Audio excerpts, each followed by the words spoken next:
प्यारे विद्यार्थियों, आप सभी का बहुत बहुत स्वागत है हमारे इस चैनल परीक्षांजलि पर। आज हम आपके लिए कक्षा 10वीं मध्य प्रदेश बोर्ड परीक्षा का सामाजिक विज्ञान का जो पेपर हुआ है उसके सभी उत्तर लेकर के आए हैं। आप सभी हमारे साथ बने रहें। आपको पूरा पेपर बताया जाएगा, पूरे सभी प्रश्नों के उत्तर, साथ ही साथ मानचित्र, कार्यविधि आपको दिखाया जाएगा। आप सभी देख लीजिए कितने नंबर आपको आ रहे हैं।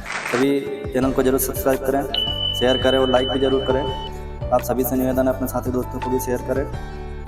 तो चलिए देखते हैं, आगे बढ़ते हैं और किस प्रकार से प्रश्न आए हैं, पूछे गए हैं। बहुत ही अच्छा पेपर दिया गया था। ये सेट सी है, आपके सेट में आगे पीछे प्रश्न हो सकते हैं। तो सामाजिक विज्ञान का जो कक्षा 10वीं का पेपर हुआ है, प्रश्न पत्र, उसको देखते हैं। यहाँ एक वाक्य में उत्तर दीजिए। पहला प्रश्न यहाँ पर था, एक वाक्य में उत्तर दीजिए जिसमें पहला यहाँ पर था, भारत में पहली कपड़ा मिल किस स्थान पर लगी थी। भारत में पहली कपड़ा मिल किस स्थान पर लगी थी। तो विद्यार्थियों, ये जो है मुंबई में लगी थी 1854 में। मुंबई में पहली कपड़ा मिल की स्थापना हुई थी, तो इसका उत्तर जो है मुंबई हो जाएगा। प्रथम विश्व युद्ध कब लड़ा गया। तो ये विद्यार्थियों 1914 से लेकर के 1918 तक लड़ा गया था। प्रथम विश्व युद्ध आप 1914 लिखेंगे तो भी सही हो जाएगा, लेकिन 1914 से 1918 तक ये युद्ध चला, प्रथम विश्व युद्ध। तीसरा प्रश्न दे रखा था, द्वितीय क्षेत्र की गतिविधि का नाम लिखिए। तो द्वितीय क्षेत्र की गतिविधि में जैसे कपड़ा बुनना या कोई से भी उद्योग के बारे में उद्योग लिख सकते थे आप, विनिर्माण या उद्योग, किसी भी उद्योग के बारे में, सीमेंट उद्योग, कपड़ा उद्योग और भी कुछ भी। तो ये द्वितीय क्षेत्र में आता है, जो किसी भी वस्तु का निर्माण या औद्योगिक क्षेत्र। आगे बढ़ते हैं, तो ये 3 देख लीजिए। आगे चौथा था, अतीत में देशों को जोड़ने वाला मुख्य माध्यम क्या था। तो अतीत में मतलब जो बहुत पुराने समय में जो है एक देश से दूसरे देश को जोड़ने वाला मुख्य माध्यम जो है वो व्यापार या वस्तु विनिमय जो होता था पहले, वो था। तो यहाँ पर व्यापार लिखना है हमको। विदेशी व्यापार भी लिखेंगे तो भी सही हो जाएगा, वस्तु विनिमय लिखेंगे तो भी इसका उत्तर सही माना जाएगा। यहाँ व्यापार इसका मुख्य माध्यम था। आगे 5वां प्रश्न देखते हैं, किसी राष्ट्र में सरकार विरोधी समूह की हिंसक लड़ाई जो युद्ध सी लगे उसे क्या कहते हैं। तो किसी भी राष्ट्र में सरकार विरोधी समूह की जो हिंसक लड़ाई अगर युद्ध जैसी लगने लगे तो उसको विद्यार्थियों गृह युद्ध कहते हैं। गृह युद्ध, गृह युद्ध। श्रीलंका में यह गृह युद्ध हुआ था, इसकी समाप्ति 2009 में। आगे, परिवहन का कौन सा साधन सबसे सुविधाजनक है। परिवहन का कौन सा साधन सबसे सुविधाजनक है। तो सबसे सुविधाजनक साधन जो है वो विद्यार्थियों सड़क परिवहन है, या सड़क मार्ग जिसको कहते हैं हम, सड़क परिवहन, इसका सही उत्तर आएगा। तो ये देख लीजिए, यहाँ पर इस प्रकार से इसके उत्तर हैं। मुंबई, उसके बाद में दूसरे में 1914 से 1918, फिर कपड़े बुनना, कपास बुनना, जो भी औद्योगिक क्षेत्र और व्यापार। 5वें में इधर गृह युद्ध और 6ठे में जो है वो सड़क परिवहन। तो इस प्रकार से ये सभी एक वाक्य में उत्तर थे। आगे बढ़ते विद्यार्थियों, सही विकल्प चुन करके लिखिए। ये आप सभी को बताना चाहेंगे, हमने जो लाइव में आकर के प्रश्न को दिया गया था मानचित्र के, और सभी जो प्रश्न महत्वपूर्ण प्रश्न थे, लगभग 50 से 60 प्रश्न, उसमें से अधिकतर प्रश्न आपको इस पेपर में देखने को मिले हैं। जिसने भी तैयारी की होगी उसको अच्छे अंक निश्चित रूप से प्राप्त हुए होंगे। बहुत ही ज़्यादा प्रश्न जो है वो इस पेपर में देखने को मिले हैं। आगे बढ़ते हैं, सही विकल्प चुन करके लिखिए।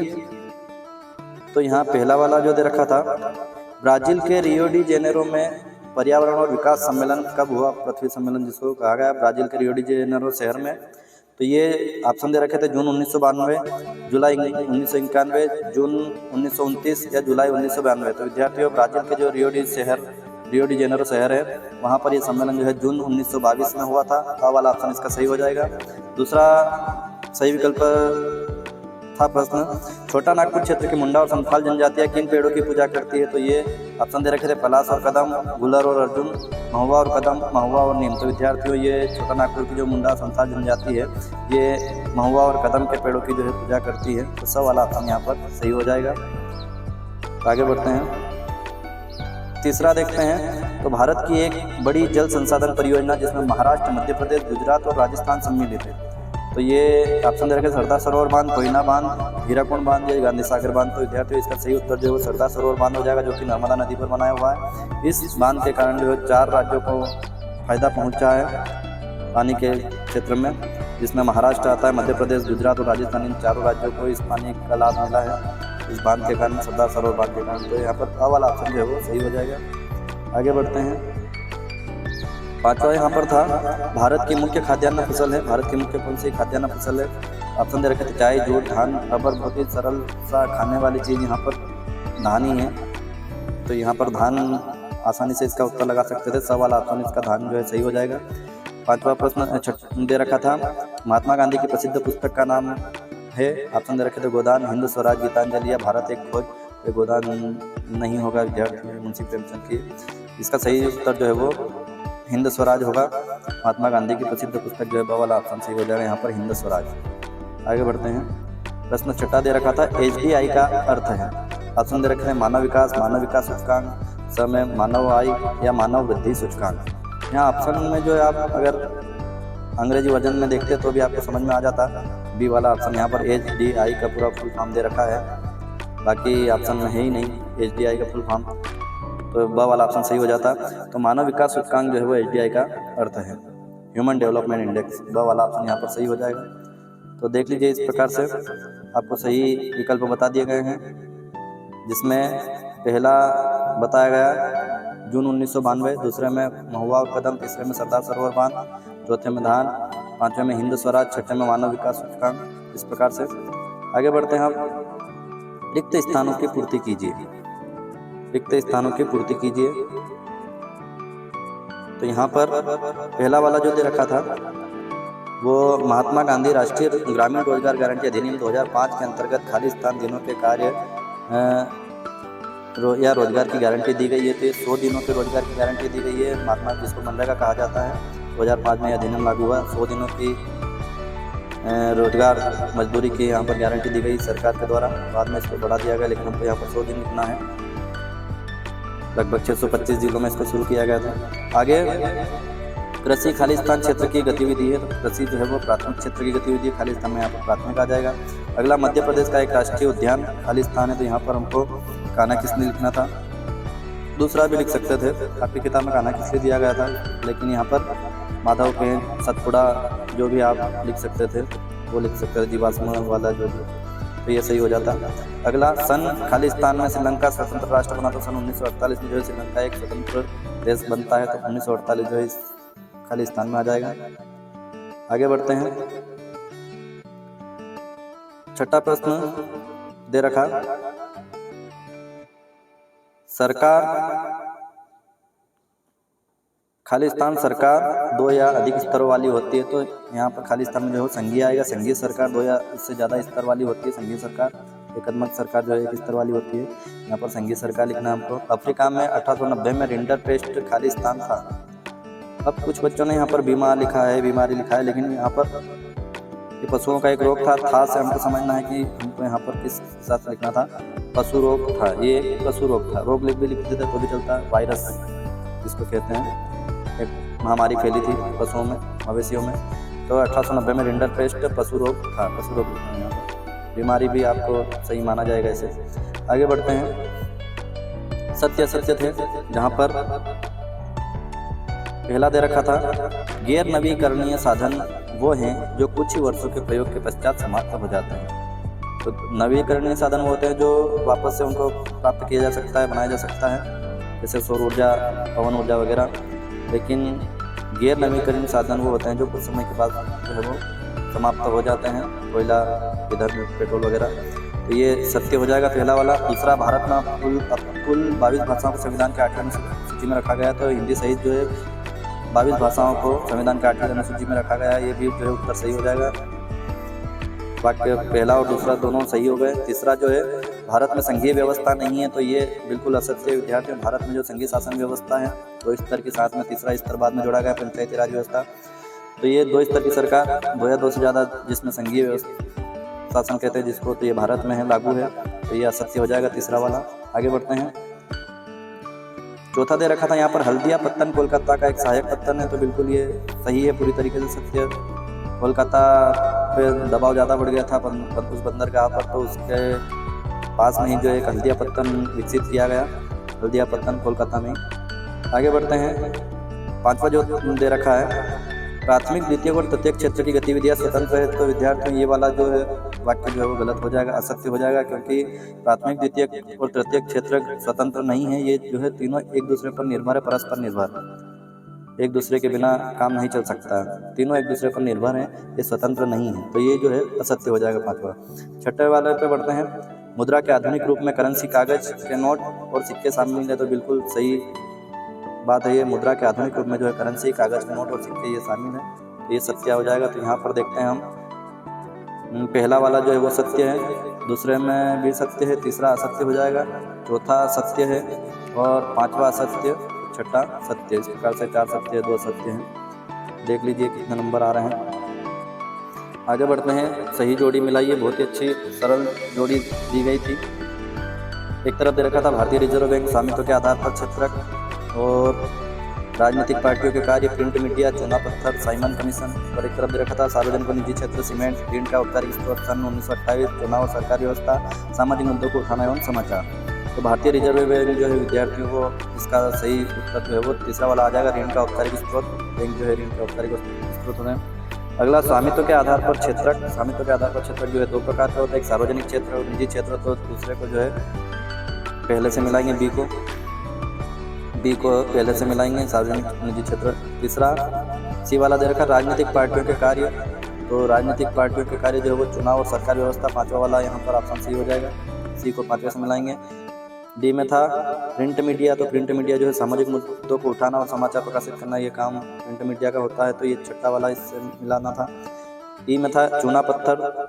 तो ये जो है वो सीमेंट उद्योग का के लिए कच्चा माल होता है चूना पत्थर, तो इसको दूसरे वाले ऑप्शन से मिलाना था, ई को दूसरे से।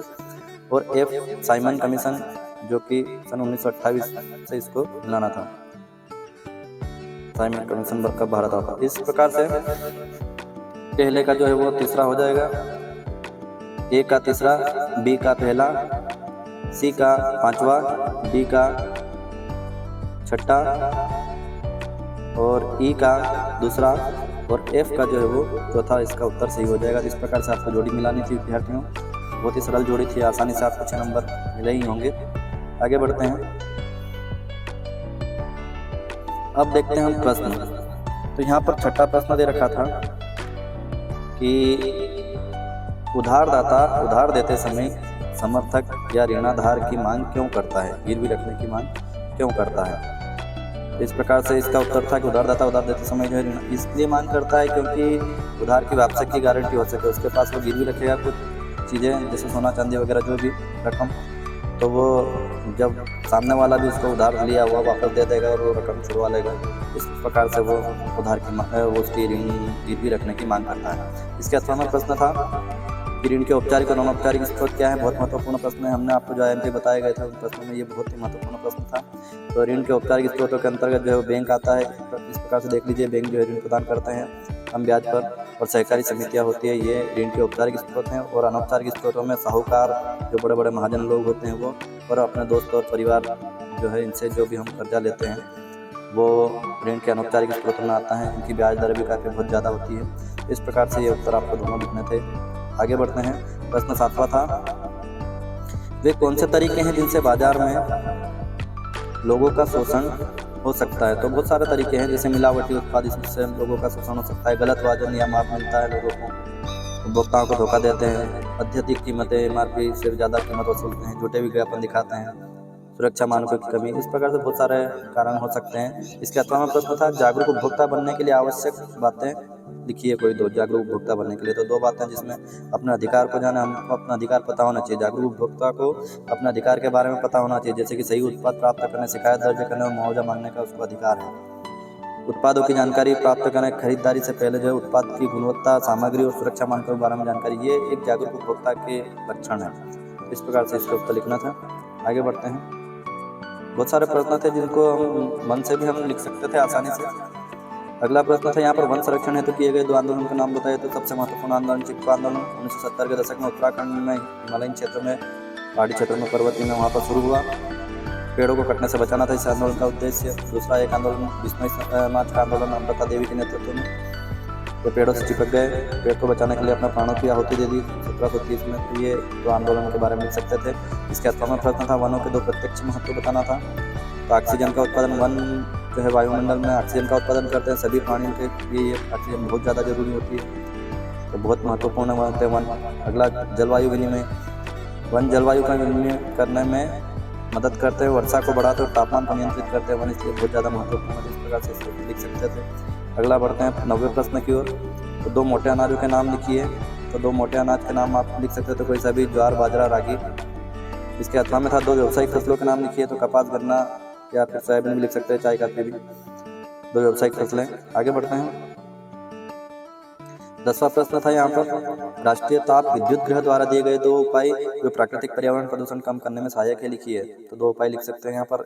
उसने जो राष्ट्रीय ताप विद्युत गृह द्वारा दिए गए, एक राग प्रबंधन, एनटीपीसी राग के निपटान के लिए आधुनिक तरीकों का उपयोग करता है, जिससे वायु और जल प्रदूषण को कम किया जा सकता है। फिर दूसरा लिख सकते थे पॉइंट, जल पुनर्चक्रण, एनटीपीसी संयंत्रों में पानी का पुनर्चक्रण करता है, जिससे पानी की खपत कम होती है और जल प्रदूषण को रोका जा सकता है। इसके 8वां में था औद्योगिक प्रदूषण के दो प्रकार। तो औद्योगिक प्रदूषण के बहुत सारे प्रकार से होता है, जैसे वायु प्रदूषण, जल प्रदूषण। वायु प्रदूषण के बारे में कुछ लिख सकते हैं, जल प्रदूषण के बारे में। ये औद्योगिक प्रदूषण का उत्तर दो प्रकार लिखने थे हमको। जरूर से जरूर आप सभी लाइक करें, शेयर करें। अगला प्रश्न जो दे रखा था, जूसेपे मैत्सिनी कौन था? ये महत्वपूर्ण प्रश्न हमने आईएमपी प्रश्नों में डाला था, लाइव वाले सेशन में आप देख लीजिए जा करके। बहुत सारे महत्वपूर्ण प्रश्न इसमें पेपर में देखने को मिले हैं जो हमने आपको बताए गए थे। जूसेपे मैत्सिनी कौन था? तो जूसेपे मैत्सिनी जो है वो एक बहुत बड़ा व्यक्ति था, इटली का क्रांतिकारी पत्रकार और राजनीतिज्ञ था। इटली के एकीकरण में इसने बहुत संघर्ष किया इन्होंने। इनका जन्म जो है वो 1805 में जिनेवा में हुआ था। इस प्रकार से इनके बारे में लिखना था। क्रांतिकारी संगठन की इन्होंने स्थापना की, बहुत महत्वपूर्ण। इन्होंने एक संगठन भी बनाया क्रांतिकारी, जिसको यंग इटली कहा गया, और वो इटली के राष्ट्रवाद के जनक माने जाते हैं, जूसेपे मैत्सिनी। 8वां में था इसके कल्पनादर्श क्या है, जिसको यूटोपिया कहते हैं। तो ये एक ऐसे समाज की कल्पना की गई है इसमें जो कि इतना आदर्श और परिपूर्ण है, जिसका वास्तविक जीवन से कोई लेना देना, मतलब वास्तव में नहीं उपलब्ध है, लेकिन सपनों का संचार जिसको कहते हैं, संसार कहते हैं, केवल कल्पना की गई कि इतना आदर्श समाज भी हो सकता है, उसको यूटोपिया या फिर कल्पनादर्श कहा गया। अगला था 12वां प्रश्न, जलियांवाला बाग हत्याकांड को दो बिंदुओं में समझाइए। हमने ये भी प्रश्न डाला था एमपी प्रश्नों में। जलियांवाला बाग हत्याकांड को दो बिंदुओं में समझाना था। बहुत अमानवीय कृत्य हुआ 13 अप्रैल 1919 को बैसाखी के दिन अमृतसर के जलियांवाला बाग हत्याकांड में निहत थे लोगों को, जो कि जनरल डायर था, इसके आदेश पर अंधाधुंध गोलियां चलाई गई। क्रूर नरसंहार, मतलब इस घटना में सैकड़ों निर्दोष पुरुष, महिलाएं और बच्चे मारे गए, जिससे पूरे देश में आक्रोश फैल गया और स्वतंत्रता आंदोलन को गति मिली। तो इस प्रकार से पॉइंट लिख सकते थे। इसके अर्थ में था बहिष्कार से आप क्या समझते हैं? बहिष्कार से मतलब कोई भी व्यक्ति, समूह, संगठन या देश के साथ जो व्यापारिक वस्तुओं को जानबूझ करके समाप्त करना या उनका विरोध करना, जैसे चीनी खिलौनों को बंद कर देना, उपयोग नहीं करना, नहीं खरीदना, तो इसको जो है वो बहिष्कार कहते हैं। यह आमतौर पर असहमति या विरोध व्यक्त करने के लिए किया जाता है, किसी की नीति के विरोध या विशेष व्यवहार के लिए विरोध, तो ये बहिष्कार होता है। आगे बढ़ते हैं। रेशम मार्ग को दो बिंदुओं में समझाए। तो रेशम मार्ग के बारे में पता होना चाहिए विद्यार्थियों। व्यापारिक मार्ग था, जिसको सिल्क रूट भी कहा जाता है। ये प्राचीन काल में एशिया, यूरोप और अफ्रीका को जोड़ने वाला एक महत्वपूर्ण व्यापारिक मार्ग था। सांस्कृतिक आदान प्रदान, यह मार्ग न केवल व्यापार के लिए महत्वपूर्ण था, बल्कि इससे विभिन्न संस्कृतियों के विचारों के आदान प्रदान की भी महत्वपूर्ण भूमिका निभाई। बौद्ध धर्म ने अधिकतर अपना धर्म फैलाया इसी रास्ते से। इसके अथवा में था स्पिनिंग जेनी की दो विशेषताएं बताई। ये भी हमने दे रखा था। ऊपर वाला रेशम मार्ग भी आईएमपी प्रश्नों में दे रखा था, स्पिनिंग जेनी वाले भी दे रखा था। तो स्पिनिंग जेनी जो है वो एक मशीन थी जिसको जेम्स हार्ग्रीव्सन बनाया था। इसके कारण उत्पादकता में वृद्धि हुई। एक कताई फ्रेम था जिसमें एक ही समय में कई धागे बनाने की अनुमति थी, जिसमें कपड़ा उत्पादन की गति और मात्रा में काफ़ी वृद्धि हुई। श्रम लागत में कमी हुई, मतलब लोगों को कम काम करना पड़ा, मशीन से जल्दी धागे बुनने लगे, तो श्रम लागत कम हुई। आगे बढ़ते हैं। 14वां प्रश्न था आयात शुल्क का क्या अर्थ है? तो आयात शुल्क जो है किसी देश में आयातित वस्तुओं पर लगाया जाने वाला कर होता है, आयात शुल्क। इसके अथवा में था कारनाला समाप्त करने के पश्चात ब्रिटेन में क्या हुआ? तो कारनाला, ब्रिटेन ने पहले कारनाला लगाया था, मक्का के आयात पर पाबंदी लगा दी थी, जिसके बाद में फिर इसको बाद में कारनाला समाप्त किया। 1864 में इन कानून को समाप्त किया। उसके बाद क्या हुआ कि खाद्य पदार्थों की कीमत कम हो गई, औद्योगिकरण को भी बढ़ावा मिला, वैश्विक व्यापार में वृद्धि हुई, कृषि क्षेत्र में बदलाव हुआ, कई कारण हुए, मतलब जिससे देश को विकास में कई गति मिली उस कार्यनाला को समाप्त करने के बाद। आगे बढ़ते हैं। 15वां प्रश्न था छपाई या प्रिंट मीडिया का महत्व दो बिंदुओं में लिखिए। तो इससे ज्ञान का प्रसार हुआ, सामाजिक और राजनीतिक परिवर्तन। इस प्रकार से लिख सकते हैं। बहुत सारे महत्वपूर्ण बिंदु हो सकते हैं प्रिंट मीडिया के। इसके अथवा में था महिलाओं पर मुद्रण का प्रभाव। तो महिलाओं पर मुद्रण का प्रभाव में हम लिख सकते थे शिक्षा और साक्षरता। इनकी शिक्षा और साक्षरता बढ़ी क्योंकि किताबें, पत्रिका और समाचार पत्र जो है महिलाओं तक पहुँचे, घर घर तक, और उनको ज्ञान प्राप्त हुआ। सामाजिक जागरूकता हुई, सशक्तिकरण हुआ महिलाओं का, और कई प्रकार के बहसों को बढ़ावा भी मिला। तो इस प्रकार से लिख सकते थे। आगे बढ़ते हैं। 16वां प्रश्न था भारतीय समाज के अनुसार आदर्श नारी के दो गुण लिखे। दो गुण लिखना था कि आप हमारे समाज में, भारतीय समाज में आदर्श नारी कैसी होती है। तो त्याग और समर्पण एक पॉइंट लिख सकते थे। भारतीय समाज में आदर्श नारी को त्याग और समर्पण के प्रतिमूर्ति माना जाता है। दूसरा सहनशीलता और धैर्य। आदर्श नारी को सहनशीलता और धैर्य का प्रतीक भी माना जाता है। कठिन परिस्थितियों में भी वह संयमित रहती है और परिवार को सहारा देती थी। ये आदर्श नारी होती है। उसके बाद इसके अथवा में था नारीवादी आंदोलन क्या है। तो नारीवादी आंदोलन एक सामाजिक और राजनीतिक आंदोलन है जिसका उद्देश्य महिलाओं के अधिकार और समानताओं की रक्षा करना होता है। तो नारीवादी आंदोलन होता है जो महिलाओं के लिए लैंगिक समानता स्थापित करने के लिए काम करता है, ये आंदोलन करता है। महिलाओं और पुरुषों में भेदभाव और हिंसा को खत्म करने के लिए ये नारीवादी आंदोलन होता है। आगे बढ़ते हैं। 17वां प्रश्न था यहाँ पर लोकतंत्र का महत्व लिखिए। तो लोकतंत्र के कई महत्वपूर्ण पॉइंट है, कई विशेषताएं हैं। नागरिकों की भागीदारी, अधिकारों की सुरक्षा, जवाबदेही, या फिर शांति और स्थिरता, आर्थिक विकास, कई प्रकार के पॉइंट होते हैं। आप ये इस प्रकार से लिख सकते थे। और इसके अथवा में दे रखा था लोकतंत्र के दो परिणाम लिखिए। तो जवाबदेह सरकार। लोकतंत्र में सरकार जो जवाबदेह होती है जनता के लिए, और कानून का शासन होता है। लोकतंत्र में सभी नागरिक कानून के समक्ष समान होते हैं। तो ये कानून का शासन होता है, सभी को समान माना जाता है, धर्मनिरपेक्ष। तो इस प्रकार से इसका उत्तर लिख सकते थे। इसके बाद 18वां प्रश्न था राजनीतिक दलों को सुधारने के लिए कुछ प्रयास और सुझाव दीजिए। तो राजनीतिक दलों को सुधारने के लिए बहुत सारे प्रयास किए जा सकते हैं। दल बदल विरोधी कानून ला करके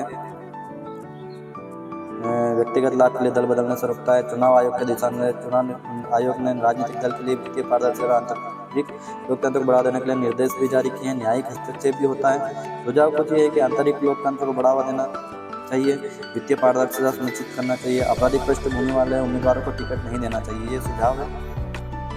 पार्टियां जो है वो किसी भी व्यक्ति को टिकट दे देती है आपराधिक पृष्ठभूमि वाले। महिलाओं और युवाओं को भी प्रतिनिधित्व देना चाहिए। तो ये सुझाव है कुछ। अगला राजनीतिक दल की 3 चुनौतियाँ लिखना था। राजनीतिक दलों में क्या क्या चुनौती होती है। तो आंतरिक लोकतंत्र की कमी होती है, वित्तीय पारदर्शिता की कमी आती है, आपराधिक पृष्ठभूमि वाले उम्मीदवारों का चयन करने में समस्या होती है। बहुत सारी चुनौतियां हैं उनके लिए भी, राजनीतिक दलों के लिए भी। इस प्रकार से आप लिख सकते थे। आगे बढ़ते हैं। मृदा परिच्छेदिका का सचित्र वर्णन करें। मृदा परिच्छेदिका ये इधर एक आपको चित्र दिखाई दे रहा है, इसे चित्र बनाना था, तो उसके बारे में इसका वर्णन करना था। मिट्टी के अलग अलग परतों को दिखाना था, मृदा संस्तर जिसको कहा जाता है उनको, और इस प्रकार से उसका वर्णन करना था। इसके अथवा में था भारत की 3 मृदाएं, उनका क्षेत्र और एक एक विशेषताएं बतानी थी। तो देख लीजिए यहाँ पर जलोढ़ मृदा के बारे में लिखा है। इसका क्षेत्र उत्तरी मैदानों में होता है, नदी घाटी में पाई जाती है, बहुत उपजाऊ मिट्टी होती है, अनेक प्रकार की फसल इसमें उगाई जाती है और उत्पादन भी अच्छा होता है। काली मिट्टी यह क्षेत्र दक्कन के पठार में पाई जाती है। ज्वालामुखी के उद्गार से इसका निर्माण हुआ, लावा से। और यह मृदा मिट्टी जो है कपास के लिए सबसे ज़्यादा उपयुक्त होती है। महाराष्ट्र वगैरह क्षेत्र मध्य प्रदेश में भी पाई जाती है। अगला था लाल मृदा लिख सकते थे। इसका क्षेत्र दक्कन के पठार के दक्षिण या पूर्वी हिस्सों में पाई जाती है। इसमें जो है लो ऑक्साइड की मात्रा अधिक होती है, जिसके कारण इसका रंग लाल होता है। ये इसकी विशेषता है। तो एक एक विशेषता लिखनी थी। आगे बढ़ते हैं। ये मिट्टी वाला भी इन सभी मृदाओं के बारे में भी एक प्रश्न महत्वपूर्ण IMP हमने आपको दिया गया था IMP प्रश्नों में। आगे बढ़ते हैं। भारत में पर्यावरणीय निम्नीकरण की रोकथाम कैसे हो सकती है। 20वां प्रश्न था यहाँ पर, कैसे रोक सकते हैं। तो वनीकरण को बढ़ावा देना, मतलब पेड़ों की रक्षा करना, पेड़ लगाना, वनों की कटाई रोकना। उसके बाद जल संरक्षण एक उपाय है, वायु प्रदूषण पर नियंत्रण उपाय, अपशिष्ट प्रबंधन, बहुत सारे उपाय हैं, कानूनी उपाय, पर्यावरण जागरूकता, औद्योगिक प्रदूषण नियंत्रण। ये से पर्यावरणीय निम्नीकरण को रोका जा सकता है। इसके अथवा में प्रश्न था आधारभूत उद्योग का है, उदाहरण देकर समझाया था। आधारभूत उद्योग वे उद्योग है जो अन्य उद्योगों के लिए कच्चे माल का उत्पादन करते हैं। ये उद्योग किसी देश के आर्थिक विकास के महत्वपूर्ण होते हैं, जैसे लोहा और इस्पात उद्योग। ये स्टील का उत्पादन करता है, जिसका उपयोग मशीनरी, वाहन और बुनियादी ढांचे का निर्माण किया जाता है। सीमेंट उद्योग, यह उद्योग निर्माण कार्यों के लिए सीमेंट का उत्पादन करता है। चूना पत्थर कच्चे माल के रूप में उपयोग होता है इसमें। बहुत सारे उद्योग हैं, इस प्रकार से आप देख सकते थे उदाहरण। आगे बढ़ते हैं, प्रश्न 21वां था यहाँ पर। ये भी बहुत महत्वपूर्ण प्रश्न, हमने आपको बताया था, पहला ही प्रश्न दे रखा था IMP प्रश्नों में। सड़क परिवहन और रेल परिवहन की तुलना 4 बिंदुओं में कीजिए। तो इसको इस प्रकार से अलग अलग इस पर पॉइंट बना करके आप लिख सकते थे। लागत के अंतर्गत देखते हैं तो सड़क परिवहन अपेक्षाकृत महंगा होता है, खासकर लंबी दूरी के लिए, और रेल परिवहन लंबी दूरी के लिए अधिक किफायती होता है। गति के बारे में देखें तो सड़क परिवहन आमतौर पर कम दूरी के लिए तेज होता है और रेल परिवहन लंबी दूरी के लिए तेज होता है। पहुंच अगर देखें इसकी तो सड़क परिवहन दूर दराज के क्षेत्र तक भी पहुंच सकता है, लेकिन रेल परिवहन की पहुंच जो है वो सीमित होती है और यह केवल रेलवे स्टेशनों तक ही पहुंचता है, हर गांव तक नहीं जा सकता। लचीलापन देखें तो सड़क परिवहन अधिक लचीला होता है और इसे किसी भी समय और कहीं भी इस्तेमाल किया जा सकता है, पहाड़ी क्षेत्रों, दुर्गम क्षेत्रों या ऊबड़ खाबड़ जगह पर। लेकिन यहाँ पर रेल परिवहन कम लचीला होता है और यह निर्धारित समय सारणी के अनुसार चलता है। तो ये इसका उत्तर था। आगे बढ़ते हैं, इसके अथवा में था जल परिवहन और वायु परिवहन को 4 बिंदुओं में लिखिए। तो जल परिवहन लागत के अनुसार अगर देखें तो जल परिवहन भारी और भारी सामान के लिए सबसे सस्ता होता है, लेकिन वायु परिवहन जो है सबसे महंगा होता है। गति अगर देखें जल परिवहन सबसे धीमा होता है, वायु परिवहन जो सबसे तेज होता है। पहुंच के बारे में अगर देखें तो जल परिवहन केवल जल मार्गों तक ही सीमित है, वायु परिवहन लगभग कहीं भी पहुंच सकता है। जहाँ जल मार्ग नहीं है वहाँ पर भी कहीं पर भी वायु परिवहन से भी पहुँचा जा सकता है। सुरक्षा अगर देखें जल परिवहन मौसम और समुद्री स्थितियों के प्रति संवेदनशील होता है और वायु परिवहन आमतौर पर सबसे सुरक्षित होता है, लेकिन यह मौसम की स्थिति से प्रभावित हो सकता है। मौसम खराब हो तो वायु परिवहन में दिक्कत भी आती है कभी। इस प्रकार से इसके अंतर लिखना था हमको। अगला था निम्नलिखित को समझाइए, कोई भी 2 हमको समझाना था। यहाँ पॉइंट दे रखे थे, साइमन कमीशन, दांडी मार्च, भारत छोड़ो आंदोलन, सत्याग्रह पर महात्मा गांधी जी के विचार, ये सभी चारों प्रश्न जो है हमने आपको महत्वपूर्ण प्रश्नों में बताए गए हैं। आपने याद कर रहे होंगे तो आपको अच्छा अंक प्राप्त हो सकते हैं। यहाँ पर 4 नंबर देखिए। साइमन कमीशन जो है 1927 में ब्रिटिश सरकार द्वारा भारत में संवैधानिक सुधारों का अध्ययन करने के लिए नियुक्त किया गया था। इस आयोग में कोई भारतीय सदस्य नहीं था, इसलिए इसका व्यापक विरोध हुआ। साइमन गोबेक के नारे के साथ पूरे भारत में जो है विरोध प्रदर्शन हुआ। आगे दांडी मार्च को अगर देखें तो दांडी मार्च जो है वो 1930 में महात्मा गांधी द्वारा नमक कानून के खिलाफ किया गया एक अहिंसक सविनय अवज्ञा आंदोलन था।